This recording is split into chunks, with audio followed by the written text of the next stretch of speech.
रण पंचायत के अब चालू हो चुके हैं।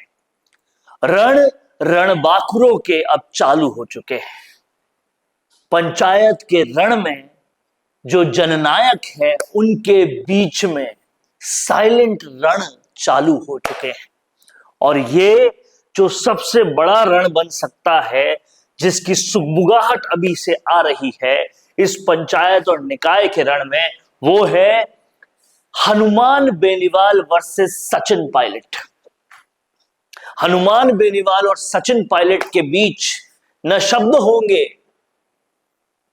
न दिखाई देने वाली कुछ चीजें होंगी, फिर भी जंग ऐसी होगी कि देखने वाला देखता रह जाएगा। और इस जंग की शुरुआत कैसे हुई है ये आपको बताएंगे। पंचायत चुनाव का ये सबसे बड़ा रण कैसे है वो आपको समझाएंगे। और कहीं ना कहीं ये रण सबसे दिलचस्प भी क्यों है ये भी आपको बताएंगे। हनुमान बेनीवाल की भी समर्थकों की फौज बड़ी है। हनुमान बेनीवाल को भी चाहने वाले बहुत ज्यादा है। हनुमान बेनीवाल को भी लोग न्याय देवता मानते हैं। सचिन पायलट की भी लोकप्रियता चरम सीमा पर है। सचिन पायलट को भी लोग बहुत ज्यादा मानते हैं। और अब इन दो जननेताओं के बीच में जब जंग होती है तो क्या होता है, जंग कैसे शुरू हुई ये बताते हैं। देखिए, पायलट का मुकाबला जो है और पायलट से जो हनुमान बेनीवाल का मुकाबला हो रहा है वो ऐसे हो रहा है कि कुछ लोग कांग्रेस के छोड़कर आरएलपी जा रहे हैं।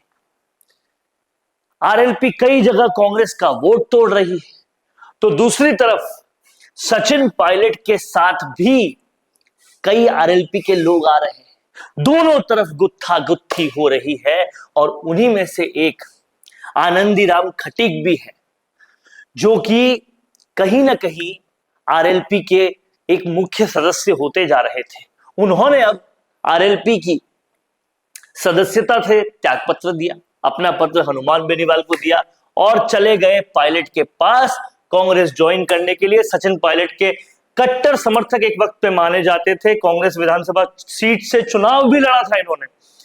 और आप समझिए कि कहीं ना कहीं बहुत इंपॉर्टेंट कैंडिडेट थे, क्योंकि 7,000 मतों से ये हारे जरूर थे, लेकिन इनका उस इलाके में अच्छा दबदबा माना जाता है। राजनीतिक हलके में जो है घर वापसी हो रही है। और करवा कौन रहे हैं? सचिन पायलट करवा रहे हैं।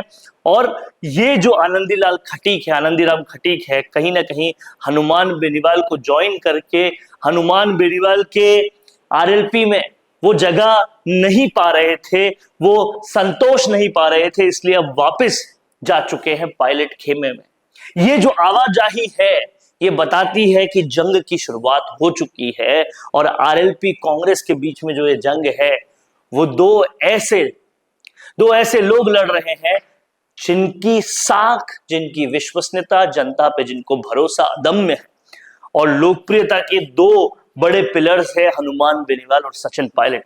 इन दोनों में जंग आखिर कहां तक पहुंचेगी और पंचायत चुनाव के इस रण में इस जंग का आखिर क्या मायना होगा ये आने वाला वक्त बताएगा। लेकिन एक बात साफ है, हनुमान बेनीवाल और सचिन पायलट की जो जंग है उसमें कहीं ना कहीं जनता को बहुत फायदा होगा, क्योंकि इस जंग की वजह से जनता के समर्थन में और आवाजें उठेगी, जनता की पीड़ाओं को और तरीके से उठाया जाएगा और सरकार से जवाब जनता के लिए ये दोनों ही धड़े मांगने का एक कंपटीशन, एक प्रतियोगिता शुरू करेंगे। तो फायदा इसमें जनता का ही है।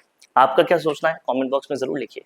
देखते रहिए संवाद, क्योंकि ये संवाद है भारत का, भारत के लिए।